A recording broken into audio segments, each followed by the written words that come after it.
I'm Luna Anderson, 32, an art teacher, which in my parents' eyes makes me a failure. They're obsessed with my sister, Stella, and the glamorous, fake life she has built for herself on Instagram. At Thanksgiving dinner, they announced they had mortgaged the family home to invest $1 million in Stella's upcoming fashion brand, while dismissing my dream of a $50,000 art studio for kids as garbage. My heart shattered. I stepped outside, only to overhear the phone call that changed everything. Her $1 million brand, it turned out, was just a front for massive debt, built on millions of fake followers. They had no idea that the daughter they had just written off was now holding the proof that could destroy them all. They had gambled their entire fortune on a lie, and now I would use the truth to burn it to the ground, and from their ashes, build the very dream they trampled. The scent of burning maple leaves and damp earth always meant one thing: I was going home. For most people, that scent triggers feelings of warmth, of cozy sweaters and homecoming. For me, it was the smell of impending judgment. It was the annual tightening in my chest that started somewhere around the New York state line and didn't fully release until I was safely back in my tiny city apartment, the smell of asphalt and exhaust fumes a welcome antidote. The Anderson family Thanksgiving was less a gathering of loved ones and more a corporate board meeting where my life's perceived failures were the sole item on the agenda.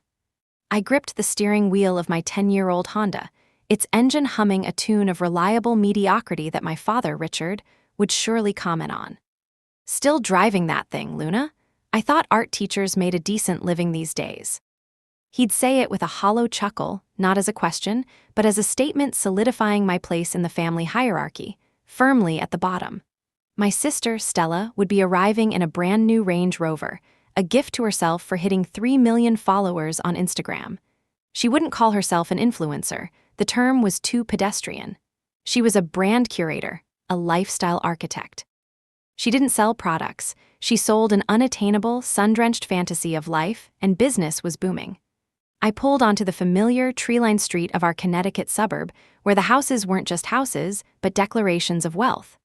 Our family home was a pristine white colonial, a perfect fortress of quiet disapproval.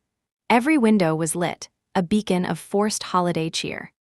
I parked my humble car on the street, not daring to let it stain the gleaming cobblestone driveway next to my father's Mercedes and my mother's Lexus. Taking a deep breath, I walked up the bluestone path. The door swung open before I could even ring the bell.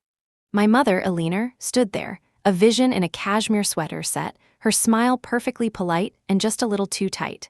"Luna, dear." "You made it," she said, her eyes doing a swift, critical scan of my outfit, a comfortable but stylish wool dress I'd thought was perfectly appropriate. "That traffic must have been a nightmare." "It wasn't too bad, Mom." I stepped inside, handing her the bottle of wine I'd brought. It was a nice one, a Pinot Noir from a small vineyard I loved. "Oh, lovely," she said, taking it without looking at the label and placing it on a side table where it would likely be forgotten. "Richard is in his study on a call, of course, always working." There was a hint of pride in her voice that always grated on me. His work was important, my work was a hobby. From the living room, I heard the booming voice of my Uncle Mark. "Is that our resident artist? Finally decided to grace us with her presence?"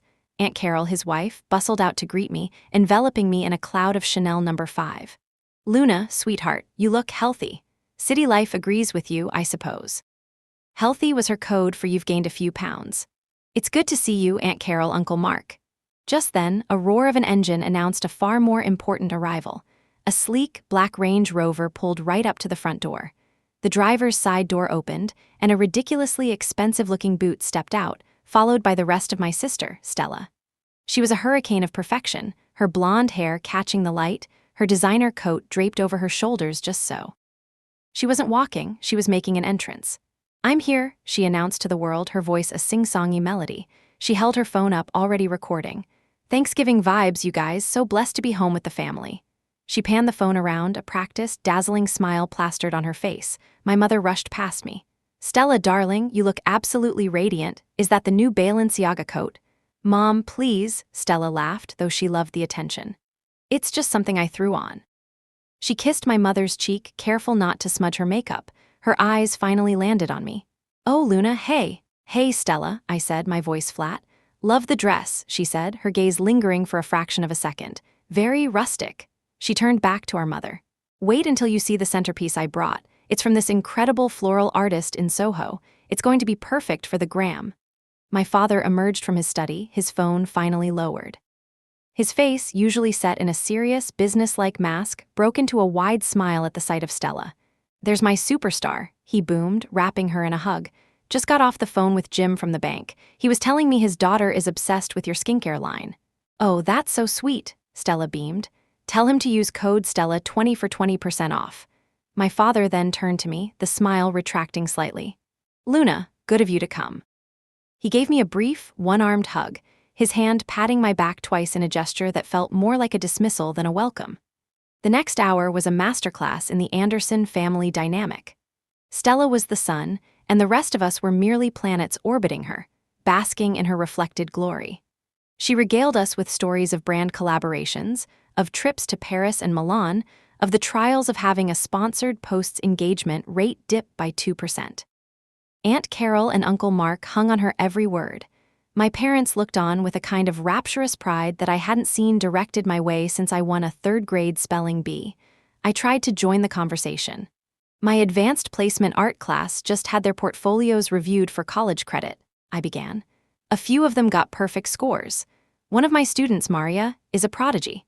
She paints these incredible portraits." "That's nice, dear," my mother interrupted, her attention already drifting back to Stella, who was now showing everyone a new filter on her phone that made it look like you had diamonds floating around your head. "It must be so rewarding, Luna," Stella said with a patronizing little smile. "Working with glitter and glue sticks." "It's a bit more than that," I said, my teeth clenched. "It's about teaching them to see the world differently, to express complex emotions." "Speaking of complex emotions," my father cut in, looking at Stella, "I think we have something to celebrate tonight. Something big, a real investment in the future." My mother beamed at him, a secretive, excited glint in her eyes. "Richard, not yet. Let's wait for dinner." I felt a familiar, cold knot form in my stomach. An investment, I knew that word. It was a word my father reserved for things he deemed worthy. Stocks, bonds, real estate, and apparently Stella. A few months ago, I had finally worked up the courage to ask him for a small loan. Not for myself, but for a project I was passionate about. "Dad, I have an opportunity," I had explained over the phone, my voice trembling slightly. "There's a vacant storefront in my neighborhood. I could rent it out, turn it into a community art studio for kids, a safe place for them to go after school. I've run the numbers. Small business loan of about $50,000 would cover the deposit, renovations, and supplies for the first year. I could pay it back within 5. The silence on the other end of the line was heavy. "Luna," he had finally said, his voice laced with weary disappointment, "$50,000 is not a small loan. And a children's art studio, what's the return on investment there? Finger paintings on the fridge? The return is giving kids an outlet, building their confidence, keeping them off the streets." "That's charity, not a business," he had said, his tone final. "I can't just throw money at your hobbies. I'm sorry, but the answer is no. When you have a serious plan for a real career, we can talk." The memory stung, sharp and fresh. Now standing in the living room, watching him look at Stella with such profound admiration, the knot in my stomach tightened. He had a serious plan. He had found a career worthy of his investment. "Dinner's ready," my mother called out, clapping her hands together. We all moved toward the dining room. The table was a work of art, set with heirloom china and polished silver. In the center sat Stella's floral arrangement, an ostentatious explosion of white roses and exotic greenery that was so large you could barely see the person across from you. My own small contribution, the bottle of wine, was still sitting, forgotten, on the side table. As I took my seat, I felt a profound sense of invisibility, as if I were a ghost at my own family's feast. This wasn't just another Thanksgiving dinner. Something was about to happen, and I knew, with a certainty that chilled me to the bone, that I was not going to like it. My father stood at the head of the table, tapping his wine glass with a sterling silver fork. The crystal rang out, a clear, sharp sound that sliced through the low hum of conversation. A hush fell over the room. "If I could have everyone's attention for a moment," he began, his voice imbued with the easy authority of a man used to being listened to. He surveyed the table, his family, like a king addressing his court. "Before we eat, I'd like to say a few words. We have so much to be thankful for this year. Health, prosperity, and the incredible success of our very own Stella." He beamed at my sister, who offered a small, demure smile in return as if she were unaccustomed to such praise. It was a well-rehearsed performance. "Hear, hear," boomed Uncle Mark, raising his own glass. "But it's more than just success," my father continued, his tone growing more serious. It's about vision. It's about having the courage to build something from the ground up, to create a brand that resonates with millions. In this family, we've always believed in hard work and ambition, and Stella embodies that spirit completely. I stared down at my plate, tracing the intricate floral pattern with my eyes. Every word was a carefully aimed dart, and I was the target. He was creating a narrative, one in which there were two types of children, the ambitious visionary and the other one. After a brief, self-aggrandizing grace in which my father thanked God for a strong fourth-quarter portfolio performance, the meal began. Platters of food were passed around, a turkey bronzed to perfection, mounds of creamy mashed potatoes, glistening cranberry sauce, but I had no appetite. The food felt like dust in my mouth. "So, Stella," Uncle Mark said, leaning forward, his voice loud enough to command the table. "Give us the inside scoop. What's the next big move for the Stella St. Clair empire?" Stella laughed, a light, airy sound. "Oh, Uncle Mark, it's not an empire, not yet." She took a delicate sip of her champagne. "Well, we just closed a 7-figure brand deal with a new line of wellness drinks, and I'm in the final stages of developing my own fashion line. It's called Aura. Think. Minimalist luxury, ethically sourced fabrics. It's all about empowering women to feel confident in their own skin." "Ethically sourced, I love that," Aunt Carol chirped. "I told my book club all about you, they were so impressed. Merle's daughter just got a job as a paralegal, you know, so traditional." She said the word traditional as if it were a mild disease. "Aura," my father repeated, tasting the word. "Strong, I like it. Memorable branding is half the battle." My mother turned to me, a sudden act of obligatory inclusion. "And Luna, dear, how is school?" I forced a smile. "It's going really well, actually. We just secured a grant for a new kiln so the students can finally start a ceramics program." "A kiln?" Uncle Mark asked, his brow furrowed in confusion, as if I'd just said we were building a rocket ship. "It's for firing pottery, Mark," my father clarified, a hint of exasperation in his voice. He then turned to me. "That's wonderful, honey. It's so important to give back to the community." He had done it again. In one sentence, he had relegated my entire career, my passion, the thing I had dedicated my adult life to, into the category of a volunteer hobby. Not a profession, not a business, community service, something a nice girl does in her spare time. Stella, sensing her spotlight had been diverted for a full 30 seconds, jumped back in. "That reminds me, I have to find a good charity to partner with for the Aura launch. It's so important for the brand's image to have a philanthropic angle." The conversation swirled on around me, a vortex of brand deals, follower counts, and monetization strategies. I felt like I was watching a foreign film without subtitles. These were my family members, but they were speaking a language I didn't understand. A language where value was measured in likes and shares, where success was a number in a bank account, and where passion was only valid if it could be packaged and sold. I must have looked as defeated as I felt because my mother gave me a look of gentle pity. "Luna, you're so quiet. Is everything all right?" "I'm fine, Mom, just a little tired." "Well, perk up," my father said, his voice regaining its performative boom, "because the best part of the evening is yet to come." As I was saying, this family believes in investing in a vision, and Alina and I have decided that it's time to stop talking about it and to really put our money where our mouth is. He reached over and took my mother's hand. She was practically glowing with pride. Stella looked from one to the other, her eyes wide with feigned surprise. "Your mother and I," he announced, his chest puffing out, "have been so inspired by Stella's drive and her business acumen. We believe she's on the verge of creating something truly massive, a legacy, but a dream like that needs capital. It needs a foundation." He paused for dramatic effect, making sure he had the undivided attention of his small audience. "Therefore," he said, his voice dropping to a conspiratorial, excited tone, "we have decided to fully fund the initial launch of the Aura fashion line. We've taken out a second mortgage on this house.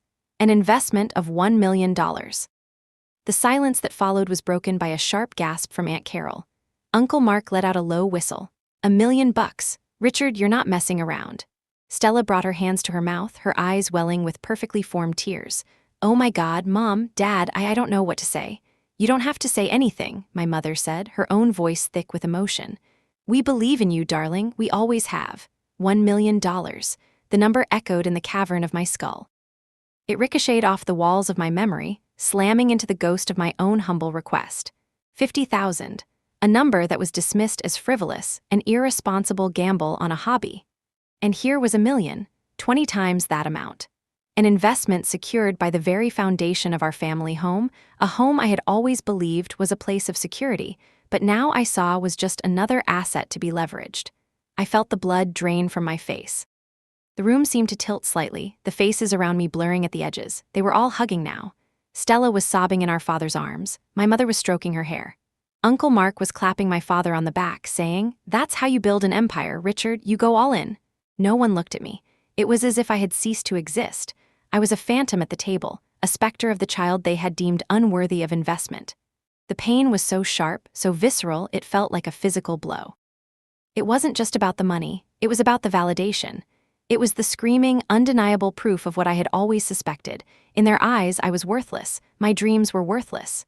"Excuse me," I mumbled, pushing my chair back. The legs scraped against the hardwood floor, a harsh, ugly sound in the midst of their celebration. "Luna," my mother asked, her brow furrowed with mild concern. "I just need some air," I managed to say, my voice a strangled whisper. I walked out of the dining room on unsteady legs, my heart pounding a frantic, painful rhythm against my ribs.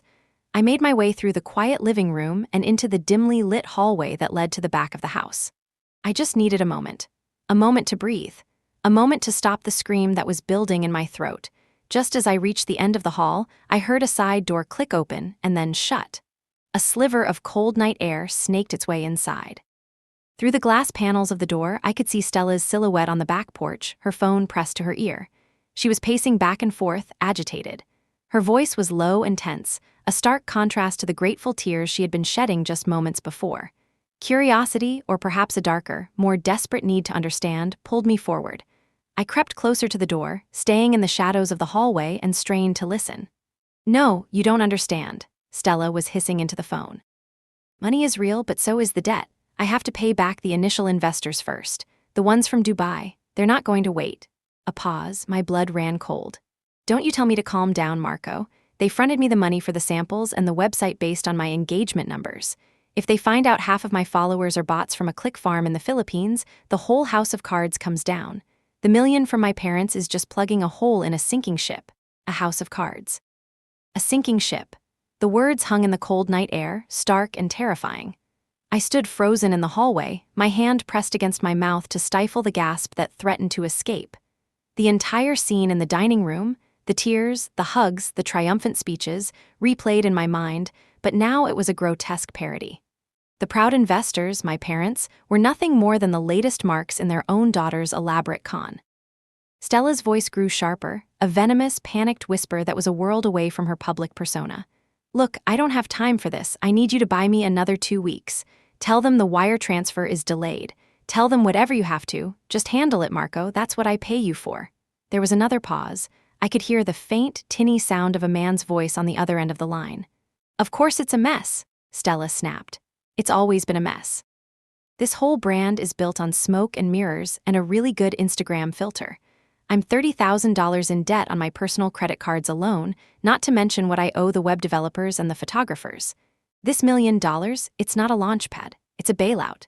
She let out a long, shaky breath and ran a hand through her perfect blonde hair, dislodging the carefully constructed waves.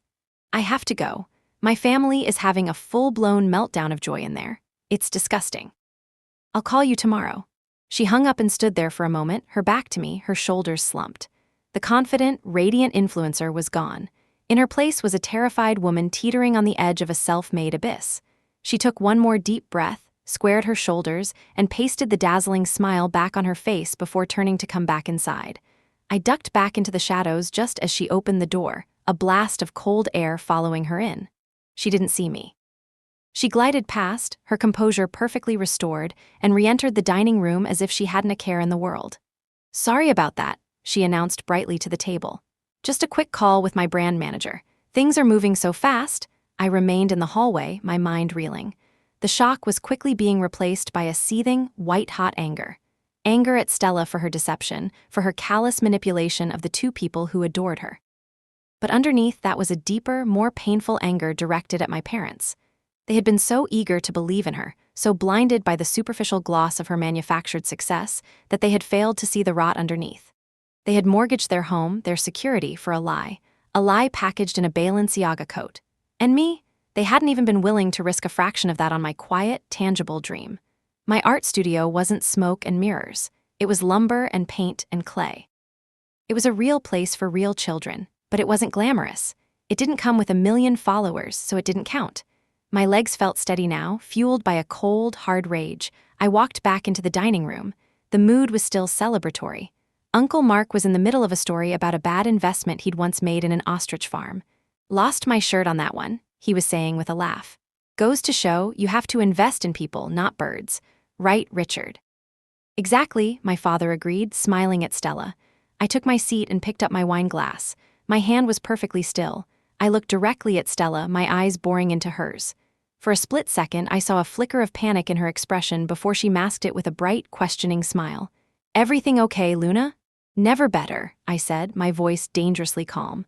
"I was just thinking about your business, Stella. It's all so impressive. The numbers, the followers. It must take an incredible amount of work to maintain that." "It's a 24/7 hustle," she said, nodding seriously. "But I love my community. They're so authentic and engaged." Authentic. The word was a parody. I took a slow sip of wine, letting the silence hang in the air. I held all the cards. I could burn her entire world to the ground with a single sentence. "I heard you on the phone, Stella. That's all it would take. I could expose her lies, her debts, her fake followers. I could save my parents from financial ruin." I opened my mouth to speak, the words of accusation already forming on my tongue, but then I looked at my parents. I saw the unadulterated pride on my father's face, the joyful tears still glistening in my mother's eyes. This was, perhaps, the happiest I had ever seen them, and I realized with a sickening lurch that if I told them the truth, they wouldn't thank me. They would hate me. I would be the villain. The jealous, bitter sister who couldn't stand to see her sibling succeed. They would deny it. They would rationalize it. They would accuse me of trying to sabotage Stella's big moment. Their belief in her wasn't based on facts or due diligence. It was an emotional investment, a desperate need to have a child who reflected their own values of wealth and status. I couldn't save them because they didn't want to be saved. They wanted the dream. And Stella, for all her faults, was selling them the dream they wanted to buy. The power I thought I held was an illusion. Telling the truth would destroy Stella, yes, but it would also destroy my parents' fantasy, and in the process it would irrevocably shatter my already fragile relationship with them. I would become the family disappointment in a way I had never imagined. I closed my mouth. I let the moment pass. "Well," I said instead, raising my glass. "Here, to Aura, may it be everything you hope for." Stella's shoulders relaxed almost imperceptibly. She gave me a grateful, if slightly confused, smile. "Thanks, Luna, that means a lot." The rest of the dinner passed in a blur. I ate without tasting, smiled without feeling, and listened to plans for a brand that I knew was a phantom. I felt a strange sense of detachment, as if I were floating above my own body, watching a play unfold. The daughter who was a fraud was being celebrated. The daughter who knew the truth was silenced by the futility of it all. Later that evening, as guests were starting to leave, I retreated to my old bedroom. It was a museum of a person I no longer was, high school art projects tacked to the walls, yearbooks gathering dust on the shelves. It was the only place in the house where I felt I could breathe. I sat on the edge of the bed, the silence of the room a stark contrast to the noise in my head. I had to do something, not for them, but for me. I couldn't change their decision, and I couldn't expose Stella without blowing up the entire family, but I couldn't just do nothing. I couldn't let this crushing sense of worthlessness be the final word. My phone buzzed on the nightstand. It was a text from my friend, Sarah, back in the city. "Surviving the family interrogation?" I smiled a little. "Barely. You won't believe what happened." Her reply was instant. "Try me." As I typed out the whole sordid story, I felt a small bit of the pressure in my chest release. Just telling someone, getting it out of the echo chamber of my own mind, was a relief. Sarah's response was a string of shocked emojis, followed by, "Luna, that is insane. And your paintings? Did you ever hear back from that gallery owner who saw your work at the coffee shop? I had almost forgotten about that." A few weeks ago, a woman had stopped me in the cafe where I displayed some of my work. She had introduced herself as Amelia Vance, the owner of a small but respected gallery in Chelsea. She'd taken my card and said she was intrigued by my style, but I hadn't heard anything since. I dismissed it as a polite gesture, another dead end. "No, nothing," I texted back. "Probably just being nice." "Don't say that," Sarah replied. "Her gallery is legit. You should follow up. What have you got to lose?" "What have you got to lose?" The question echoed in the quiet room. My parents had just gambled their house on a lie. They had made it clear that my dreams were not worth a fraction of that risk. I had nothing left to lose with them, so why not take a risk on myself? Fueled by a sudden, desperate surge of defiance, I pulled my laptop out of my bag. I found the website for the Vance Gallery. It was sleek, minimalist, and intimidating. I navigated to the contact page, my heart starting to pound again, but this time, it was with a nervous, hopeful energy. I started to type. Dear Ms. Vance, we spoke briefly a few weeks ago at the Daily Grind coffee shop regarding my paintings. You were kind enough to express interest in my work. My name is Luna Anderson, and I am an artist and art teacher based in Brooklyn. I know this is unorthodox, but I was wondering if you might have a moment to look at my online portfolio.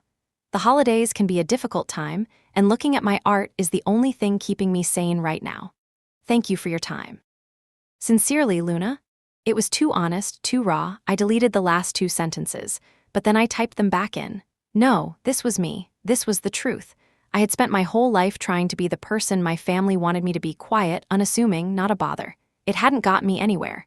Maybe it was time to be myself, even if it was a little messy and desperate. My finger hovered over the send button. It felt like standing on the edge of a diving board. It was a small act, an email sent into the void. But tonight, it felt like everything. It was a tiny investment in myself, the only one that seemed to matter anymore. I closed my eyes and clicked. The next morning, the house was unnervingly quiet. The remnants of the feast had been cleared away, and a fragile sense of post-holiday peace had settled over the pristine colonial fortress. I had slept fitfully, my dreams a chaotic slideshow of falling houses of cards and ringing cash registers. I checked my email the moment I woke up. Nothing. Of course there was nothing. What did I expect? A gallerist in Chelsea wasn't checking her emails on Thanksgiving weekend. I went downstairs to find my mother alone in the kitchen, sipping tea and scrolling through a catalog of expensive-looking garden furniture. Good morning, dear, she said without looking up. Did you sleep well? Fine, I lied. Stella and your father went out for a drive, she offered. Something about scouting a potential pop-up shop location in Greenwich. They're so proactive. I poured myself a coffee, the silence between us stretching uncomfortably. I wanted to scream. I wanted to shake her and say, don't you see? It's a fantasy. The pop-up shop, the fashion line, all of it. But I just watched her circle a $900 bird bath.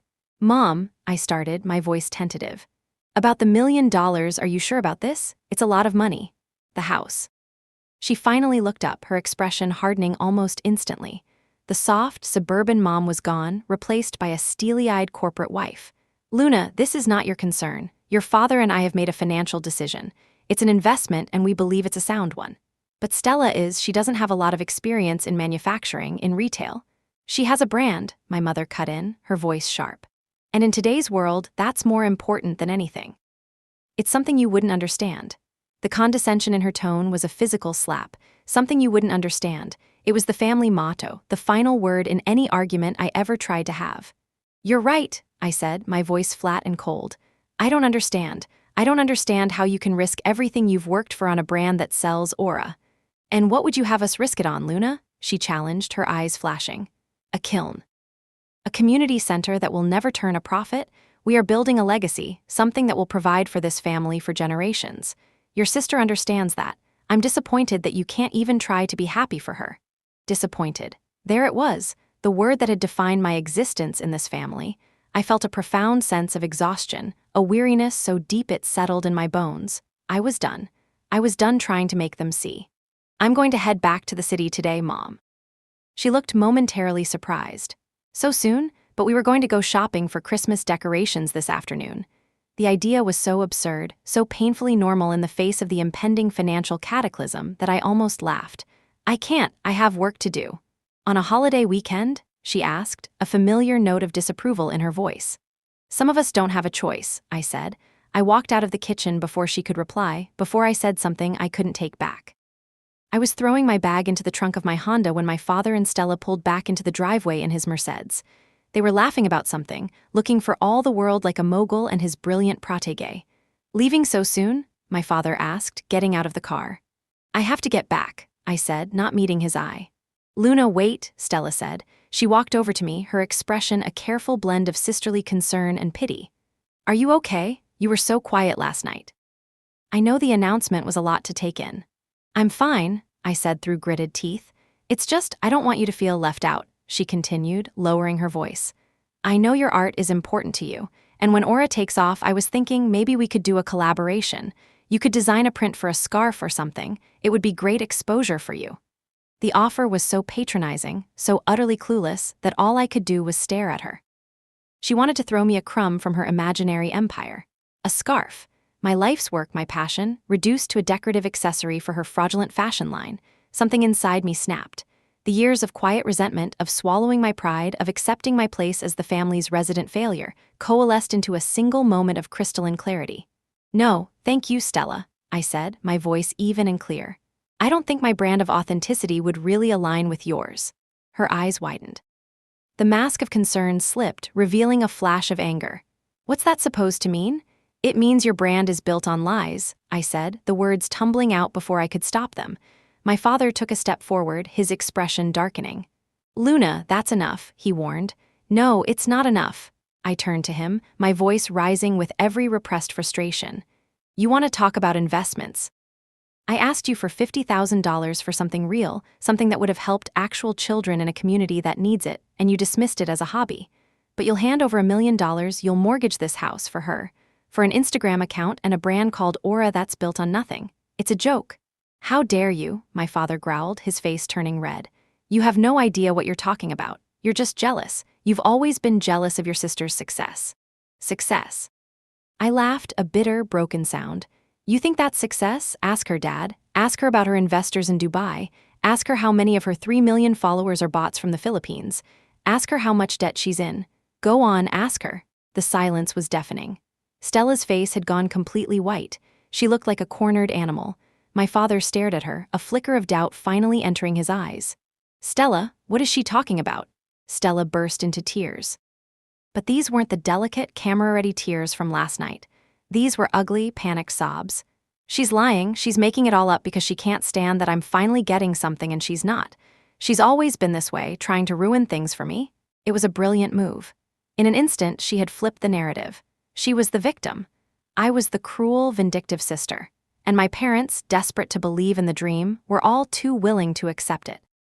I think you should go, Luna, my mother said, her voice trembling with rage. She had come out of the house and had clearly heard everything. I think you've done enough damage for one weekend. Damage? I looked at her, incredulous. I'm trying to stop you from losing your home. You're trying to hurt your sister, my father shot back, his voice like ice. He had already made his choice. He put a protective arm around Stella. And I won't have it. Get in your car. And don't come back until you're ready to apologize to her. I stood there for a moment, stunned into silence. I had told them the truth, the brutal, unvarnished truth, and they had chosen the lie. They had looked at both their daughters, the fraud, and the truth-teller, and they had chosen the fraud. There was nothing left to say.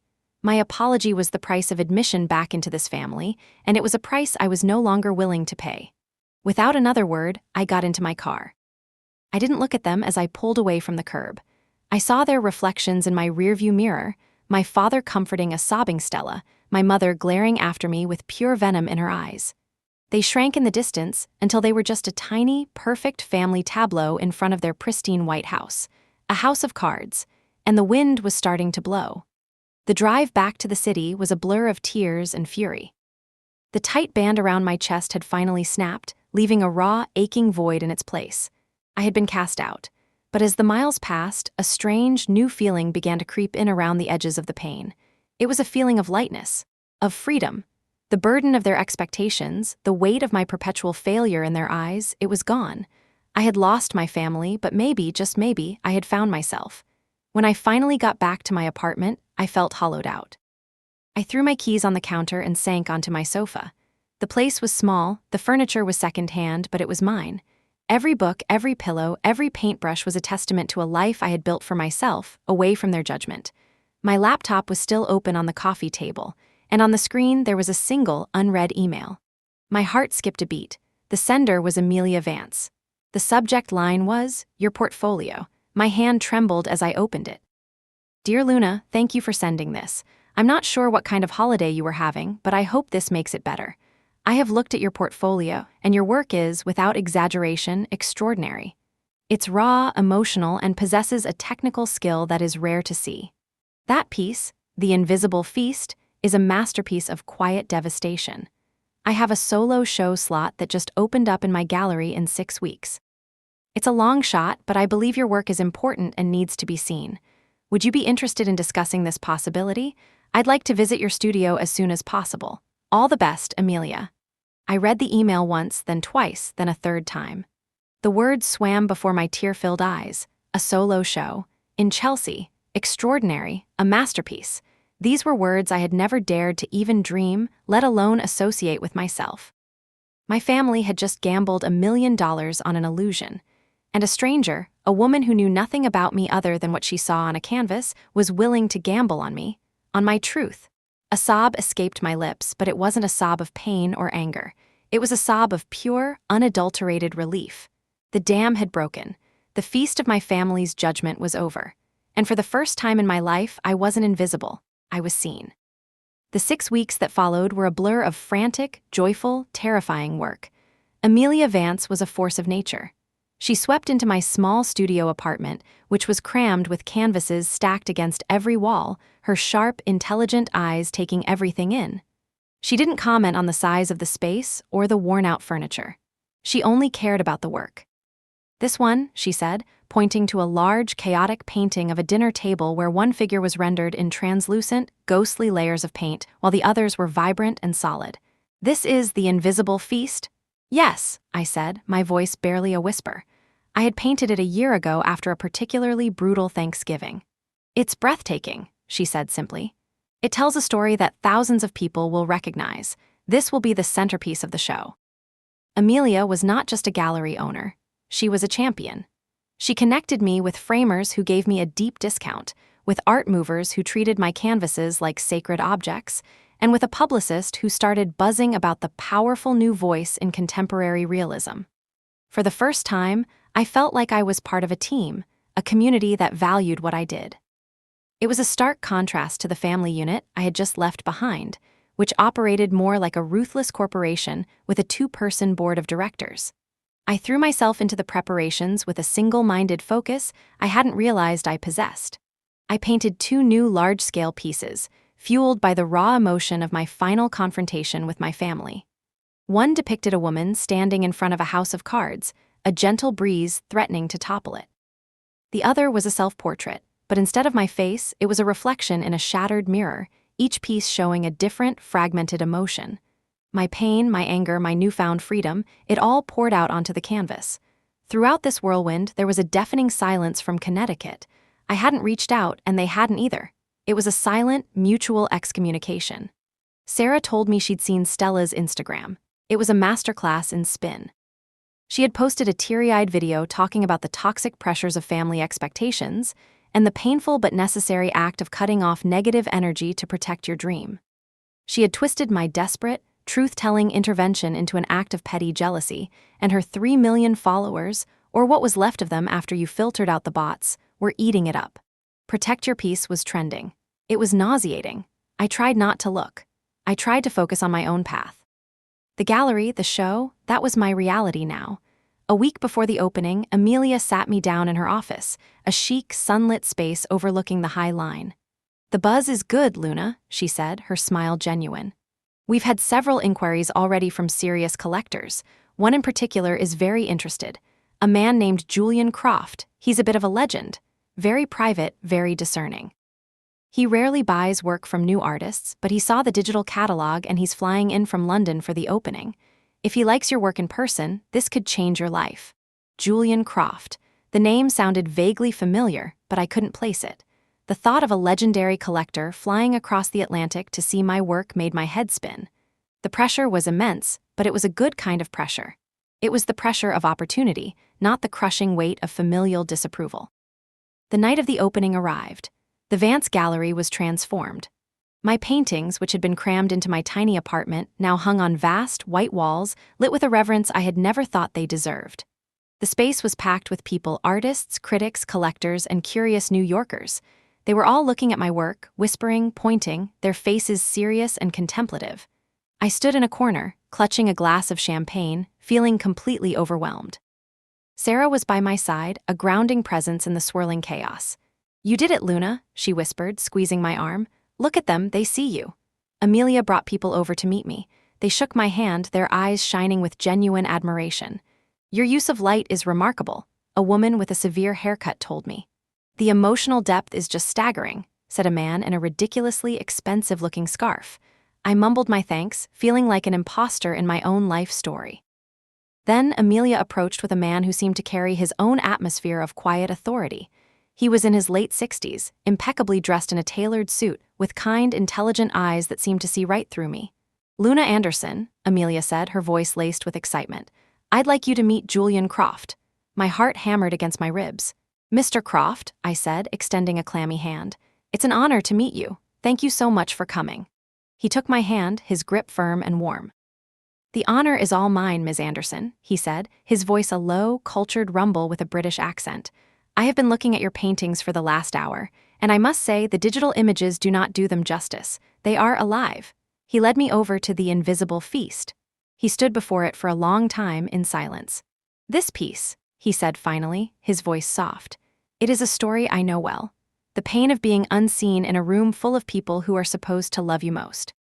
It is a universal human tragedy, and you have captured it with devastating honesty." Tears pricked my eyes. "Thank you," was all I could manage. "I would like to acquire it," he said, as if he were commenting on the weather. "And the self-portrait, and the one with the house of cards."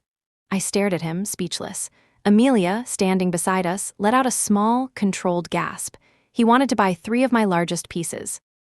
"And now a more delicate question," Mr. Croft continued, turning to face me fully. "Your name is Anderson, your family, they are from Connecticut. Your father is Richard Anderson, the investment banker." A cold dread washed over me. How did he know that? "Yes," I said, my guard suddenly up. "How did you?" A sad, knowing smile touched his lips. "I thought so. Richard and I worked together many years ago, at the very beginning of our careers, before he became who he is now." The room seemed to shrink, the noise of the crowd fading into a distant buzz. "There's something you should know about your father, Luna," Julian Croft said, his eyes full of a strange, ancient pity.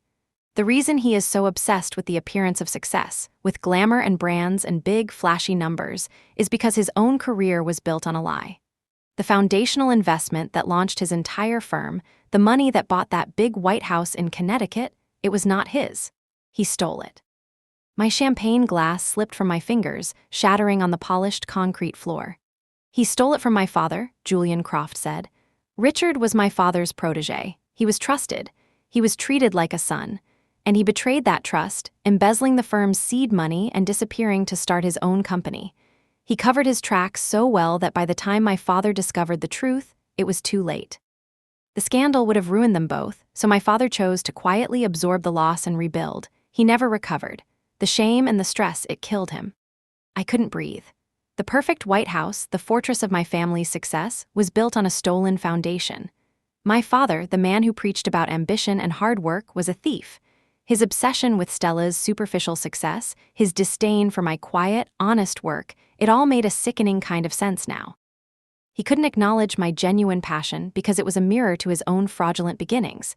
He had to champion Stella's house of cards because he was living in one himself.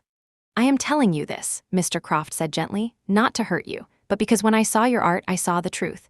You have the soul of an artist, the soul that your father tried to bury under generations of lies. You have your mother's soul." "My mother?" I asked, confused. "My mother's name is Alina." He looked puzzled. "No, I don't believe so. Richard's first wife, the one he was with when he worked for my father, she was an artist. A brilliant painter, though she never pursued it professionally. Her name was Lily. She was your mother, was she?" The world tilted on its axis. Lily. I had a faint, dreamlike memory of that name, of a woman with kind eyes and the smell of turpentine on her hands. She had died when I was very young, before Richard had married Alina. He never spoke of her. It was as if she had never existed. In that moment, everything I thought I knew about my life, my family, and myself fractured. I wasn't just the family disappointment. I was the last living evidence of a past my father had tried to erase. My talent, the very thing he had always disdained, was my inheritance from a mother I barely knew. And the man who had called me a disappointment his entire life was the greatest fraud of them all. The revelation struck me with the force of a physical blow. Julian Croft's words didn't just reframe my past, they shattered it. My father, the self-made man, the pillar of financial integrity, was a common thief. My mother, Alina, who had raised me, wasn't my mother at all. And my art, the core of my being that they had so relentlessly belittled, was a legacy from a ghost, a woman named Lily. "I need to sit down," I whispered. Julian Croft guided me to a small bench in the corner of the gallery. Amelia, ever the professional, had the broken glass cleaned up in an instant and placed a glass of water in my trembling hands. "I'm so sorry to deliver such a shock," Mr. Croft said, his voice full of genuine remorse. "I had no idea you didn't know. When I saw your work, the raw honesty of it, I just assumed you were painting from a place of knowing, that you were the family's secret keeper." "I was the family's disappointment," I said, the words tasting like ash. "The secret they kept from me was my own life." The rest of the evening was a surreal dream. Amelia announced that the 3 major pieces had been sold. A wave of applause went through the room. People came to congratulate me, but I could barely register their words. I was operating on autopilot, smiling and shaking hands while my inner world was a wreckage. The truth explained so much. Eleanor's coldness, her resentful sense of duty. She wasn't just a stepmother. She was the second wife, the one who had helped my father build his new, respectable life on the ruins of his first one. My very existence, my resemblance to the artist he had betrayed and erased, must have been a constant, galling reminder of his original sin. And Stella, Eleanor's biological daughter, his perfect, shiny creation, was their attempt at a do-over. She was the child of their carefully constructed lie, while I was the child of his stolen truth. That night, I went home not to my apartment, but with Sarah to hers. I couldn't bear to be alone. We stayed up until dawn as I pieced together the fragments of my life into a new, terrifying mosaic. "What are you going to do?" she asked, her voice soft in the pre-dawn light. "I don't know," I said honestly. "Confronting them feels pointless. They live in a world of denial. It's their natural habitat." "What about Julian Croft? He has proof." "He said his father chose not to press charges to avoid a public scandal," I recounted. "It's all buried. It's just his word against my father's."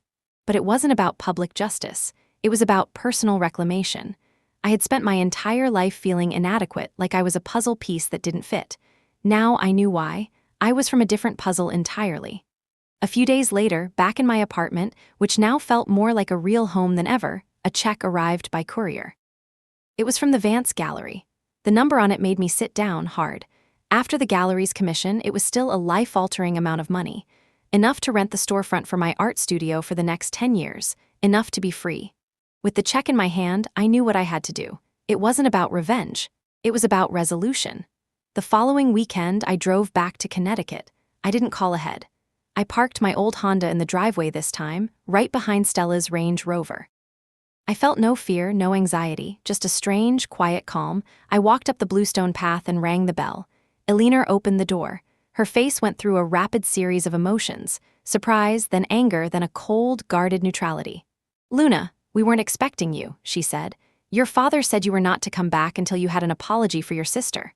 "I'm not here to apologize," I said calmly. "I'm here for a conversation. Is Richard here?" My use of his first name clearly unsettled her. My father appeared in the hallway behind her, his face a thundercloud. I thought I made myself clear. "You did," I said, stepping past Eleanor into the foyer. "But I have some new information. We need to talk about Lily." The name dropped into the pristine silence of the house like a stone into a still pond. My father's face went slack, all the blood draining from it. Eleanor's hand flew to her throat. "I don't know what you're talking about," he stammered. "Don't you?" I asked, my voice devoid of heat.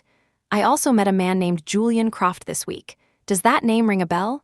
The carefully constructed mask of Richard Anderson, titan of industry, family man, crumbled into dust. In its place was a scared, cornered old man. Just then, Stella came bounding down the grand staircase. "What's going on? I'm trying to film a GRWM, get ready with me video and..." She stopped short when she saw me, her expression souring. "Oh, what are you doing here?" "We're having a family meeting," I said, my gaze never leaving my father's. "About the actual family business. Theft, deception. You should fit right in, Stella." For the next hour, in that perfect, sun-drenched living room, the truth came out. Not in a torrent of anger, but in a slow, steady drip of questions and answers. My father, defeated, finally admitted it all. The embezzlement. The betrayal of Julian Croft's father, marrying Eleanor to build a new life. And the deliberate, systematic erasure of Lily, the artist wife who was a reminder of a past he couldn't afford to acknowledge. "Your art," he said, his voice a hoarse whisper, his eyes fixed on the floor. "It was just so much like hers. Every time you picked up a paintbrush, it was like she was in the room. I couldn't. He trailed off, unable to finish. He couldn't bear the reminder of his own guilt. So he had tried to crush the art out of me. Stella listened to all of this with a look of growing horror. Her entire life, her sense of entitlement, her belief in her own innate superiority, it was all predicated on a lie. Their family wasn't a dynasty, it was a crime scene. "And your Aura fashion line, Stella," I said, turning to her. "How's that bailout money working out for you? Did you pay back your investors in Dubai yet?" She flinched as if I'd slapped her. "How did you?" "It doesn't matter," I said. "This house of cards is about to fall." And it did. It turned out my father's $1 million investment was the last of his liquid assets. His recent portfolio performance had been a disaster, another fact he had hidden behind his facade of success. The bank had already been in touch. The second mortgage was a risk they were no longer comfortable with, especially given the precarious state of his finances. They were calling the loan. The silence that filled the room was the sound of a world ending. The big White House, the Range Rover, the Balenciaga coats, it was all about to vanish. What are we going to do?" Eleanor whispered, her face pale with shock. She looked at my father, but he had no answers. He just looked old and broken. I stood up. I had heard enough. I had gotten the only thing I came for, the truth. "That," I said, looking at the three of them, a family of strangers united only by their shared deceit, "is no longer my concern." I walked out of the house and didn't look back. I got in my car and drove away, and this time, the scent of burning maple leaves smelled only of autumn. It no longer smelled of judgment. It smelled of letting go. A few weeks later, the foreclosure notice went up. The news traveled quickly through the gossipy suburb. The Andersons, who had been the pinnacle of local society, were ruined. Stella's Aura brand vanished from the internet overnight. Her Instagram account went private. The empire had crumbled before it was even built. And on a sunny street in Brooklyn, I signed the lease on a beautiful, light-filled storefront. The sign painter was already working on the window. It read, "The Lily Pad Studio, a place for young artists to grow." On the day of the grand opening, the studio was filled with the chaotic, joyful energy of children. There was paint on the floors, clay on the tables, and laughter echoing off the walls. Sarah was there, and so was Amelia. Even Julian Croft, who was in New York on business, had stopped by. He walked around, a gentle smile on his face, looking at the wild, wonderful art the children were creating. He came over to me as I was helping a little girl mix the perfect shade of purple. "Her name was Lily, you know," he said softly. "The flower of rebirth. I think she would have loved this." Tears welled in my eyes, but this time they were tears of pure joy. I looked around the room at this vibrant, real, and honest place I had built. It wasn't a legacy of stolen money and fragile lies. It was a legacy of creativity, resilience, and truth. My family had tried to make me invisible, a ghost in my own life, but they had failed. I had taken the legacy of a mother I never knew and brought it back into the light. My father had taught me that a person's worth was measured by their return on investment. And standing here, in the middle of my beautiful, messy, unprofitable, and priceless dream, I finally understood. The greatest investment you can ever make is the one you make in yourself. Life settled into a new, beautiful rhythm. The Lily Pad Studio became my sanctuary and my purpose. It was more than just a place for kids to make art. It became a hub for the community. We held workshops for seniors, showcases for teenage artists, and paint and sip nights for stressed-out parents that were always sold out. I was working harder than I ever had in my life, but it never felt like work. It was a joyful act of creation, every single day. My own art flourished in this new environment. Freed from the weight of my family's disapproval, my paintings took on a new sense of hope and light. I had a second, then a third solo show at Amelia's gallery. My work started to gain serious recognition, and with it, financial security I had never imagined. I bought my small apartment, filled it with plants and books and canvases, and for the first time, it truly felt like a permanent home, not just a temporary refuge. One crisp autumn afternoon, about a year after I had last seen them, an unfamiliar number flashed on my phone. I almost ignored it, but something made me answer. "Luna," the voice was hesitant, stripped of its usual bravado. It took me a moment to place it. It was my father. "What do you want?" I asked, my voice neutral. There was no anger left, just a vast, quiet distance. "We're in the city," he said.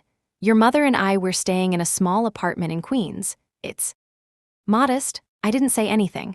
I just listened to the sounds of traffic on his end of the line.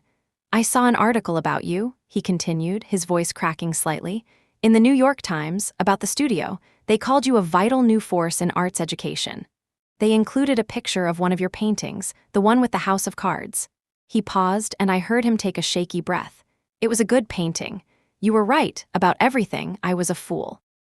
It was the closest thing to an apology I would ever get from him. It wasn't perfect, but it was real.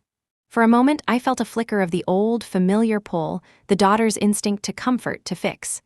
We lost everything, Luna, he said, his voice a bare whisper. The house, the cars, the friends, all of it.